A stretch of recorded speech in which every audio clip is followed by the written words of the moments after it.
Durante siglos, un punto casi invisible en el mapa decidió quién dominaba el comercio global. Petróleo, especias y rutas clave pasaban por un solo lugar.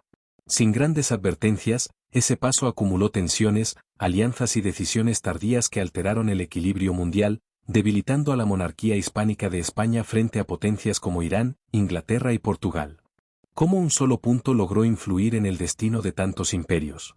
Hoy, un punto tan estrecho que apenas ocupa unas decenas de kilómetros sigue teniendo la capacidad de influir en decisiones globales, y lo interesante es que ese tipo de influencia no es algo reciente.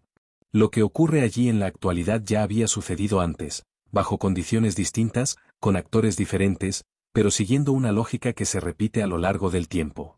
En ese contexto, más que un simple accidente geográfico, el estrecho de Ormuz se comporta como un elemento estructural dentro de dinámicas más amplias.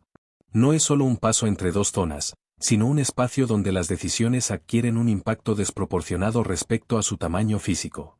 Y cuando un punto concentra ese nivel de influencia, inevitablemente se convierte en un foco de interés estratégico. La clave está en entender que no se trata únicamente de tránsito, sino de control.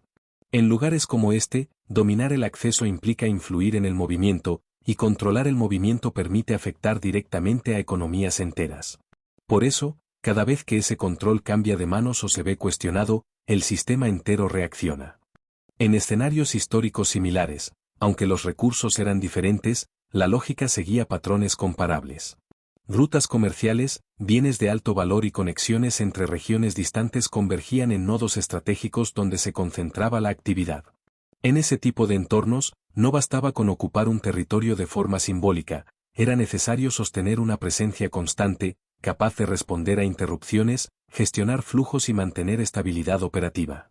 Ahí aparece un matiz importante: el dominio de estos espacios no depende únicamente de la fuerza militar.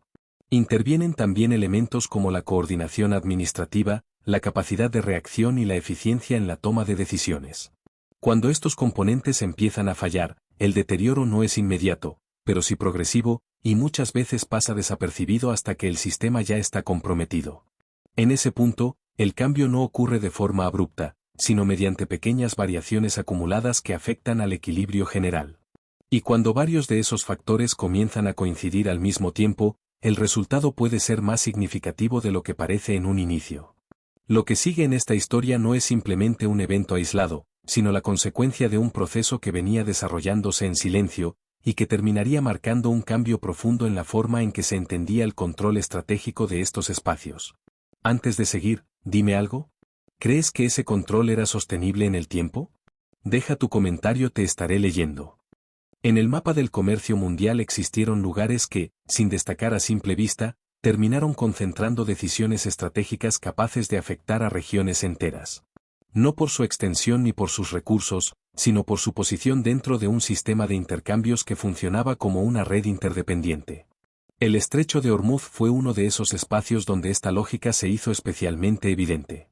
Lo importante no es solo que múltiples rutas coincidieran en un mismo punto, sino que esas rutas estaban conectadas funcionalmente entre sí.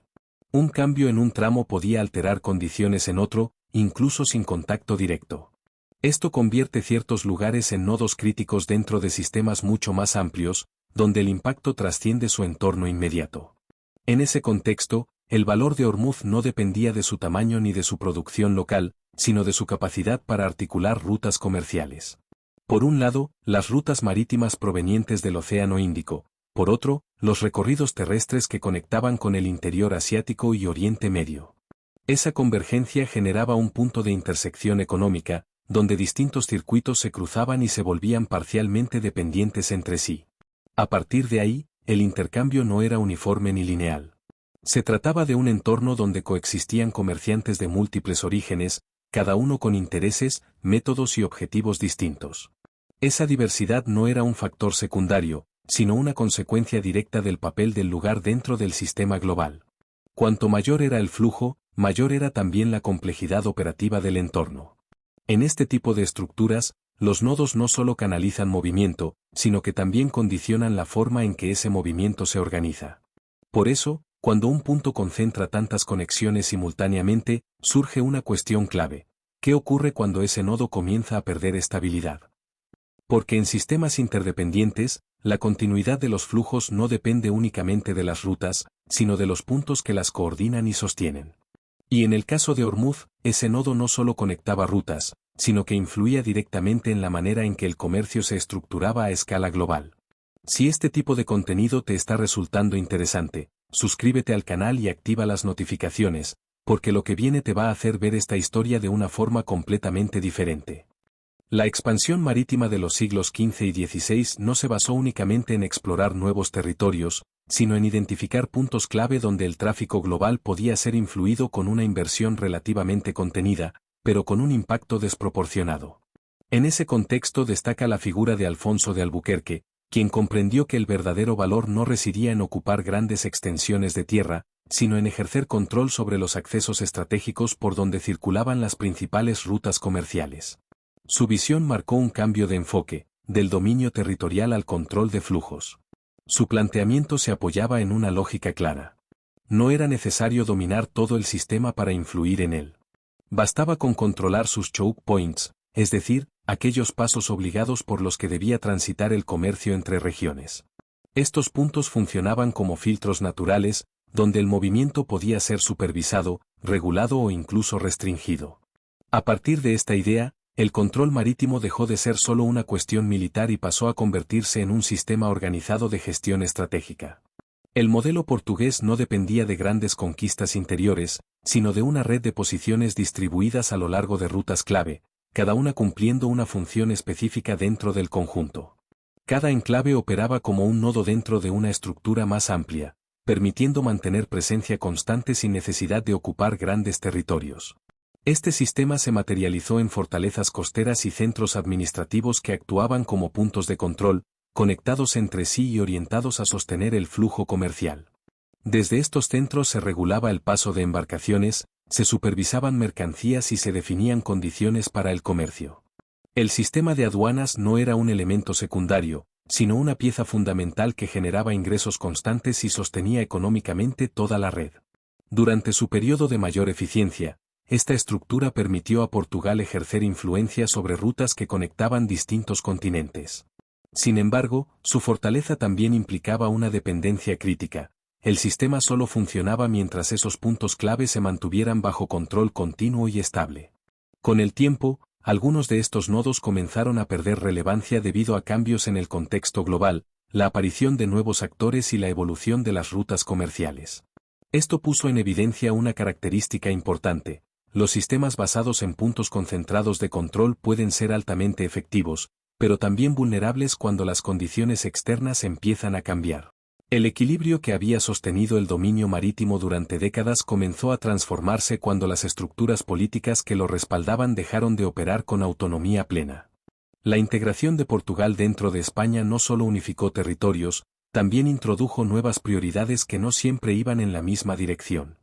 A partir de ese momento, surgió una tensión interna silenciosa, difícil de percibir en el corto plazo, pero con efectos acumulativos en el tiempo.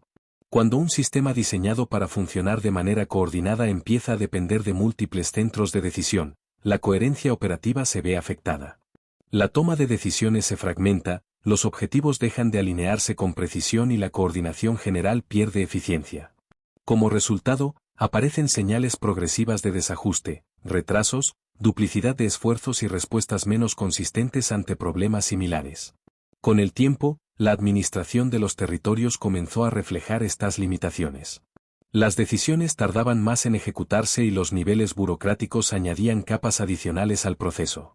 Lo que antes era un flujo relativamente directo se convirtió en una cadena más compleja, donde cada etapa introducía fricción. En un entorno así, incluso pequeñas demoras pueden tener un impacto significativo cuando se acumulan. En paralelo, el contexto externo también evolucionaba. El poder del imperio safávida, bajo Saabasi, se fortalecía mediante una organización más sólida y una mayor capacidad de movilización.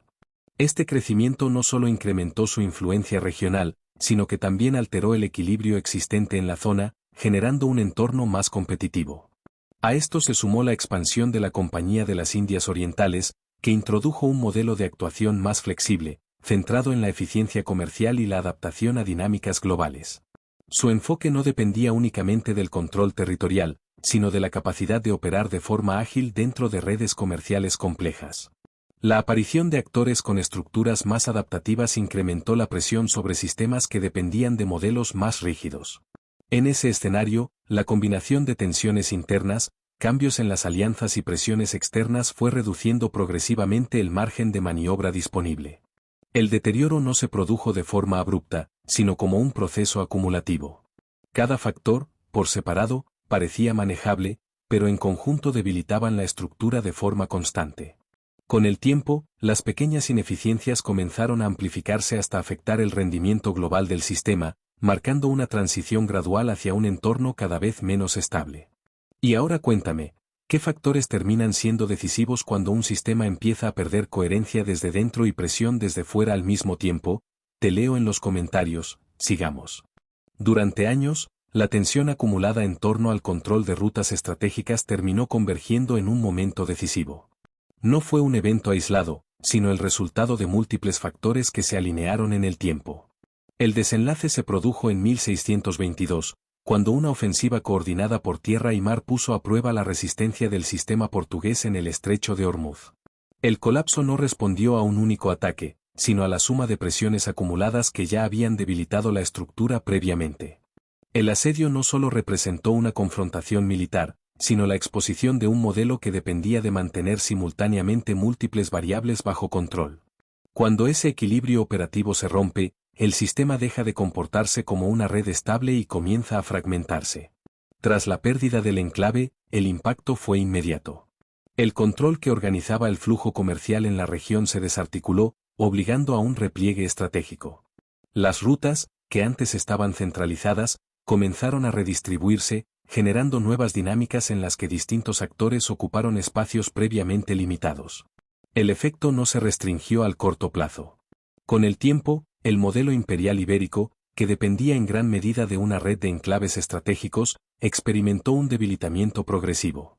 En paralelo, otras potencias marítimas comenzaron a ganar relevancia, adaptándose con mayor rapidez a un entorno donde la flexibilidad operativa y la capacidad de expansión eran factores decisivos.